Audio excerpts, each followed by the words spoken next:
Viral viral কিরি বাবা viral, আরে শয়তানের জাত, তোর মনের আশা পূর্ণ হয়ে গেছে। তুই চাইছিলি ভাইরাল হইতে, তুই ভাইরাল হয়ে গেছস একবার পুরাই ভাইরাল। সবাই তোরে চিনি। আরে শয়তানের ঘরের সাথে তুই কেমনে পারলি এই কাজটা করতে? হ্যাঁ? তুই কি সুস্থ লোক? তুই সুস্থ হলে কি এই কাজটা করতে পারতি? একটু একটু বাচ্চা, তুই এই বাচ্চাকে দিয়ে দিয়ে তুই এইভাবে মেকআপ করে এইভাবে ভিডিও বানাস, একটা ঘুমন্ত বাচ্চা, তুই তারা পর্যন্ত ছাড়স নাই। এ ঘুমের থেকে তুই তুই ভিডিও করস তো ভাইরালের নেশায়। আমার তো মনে হয় যে তুই একটা মানসিক রোগী।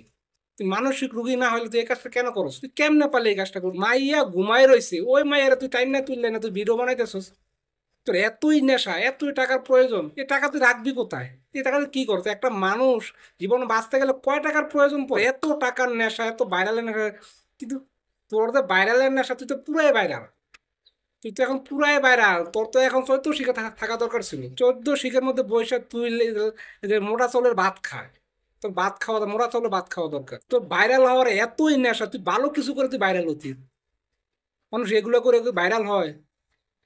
একজন মা কি পারে যে তার নিজের সন্তানকে এইভাবে দিয়ে ভিডিও বানায় ভাইরাল হতে? এত লজ্জা শরম আছে? তো লজ্জা শরম তো কিচ্ছু নাই। লজ্জা শরম যে কি জিনিস, ওই জিনিসটা তোর ভিতরে নাই। আকাম কুকাম কইরা পরে যদি ভুল স্বীকার করো, তাহলে এই ভুলের কোনো ক্ষমা আছে? হ্যাঁ? একটা মানুষ যদি সুস্থ মস্তিষ্কে এই ধরনের কাজ করে, তারে কিভাবে তার ক্ষমা করা যায়? ওরা তো পাগলা কারাতে দেওয়া দরকার। ও যে কাজ করছে ও তো পুরাই মেন্টালিটি। মেন্টালিটি না হলে এই কাজ করে কেমনে? তো একটা ছোট মনের মানুষ না হলে এই কাজগুলো করে? আচ্ছা, ওর আশেপাশে কোনো লোকজন নাই? ওর বাসায় কি কোনো সুস্থ লোক নাই? ওদের কারো চোখে গেলে পড়ে না?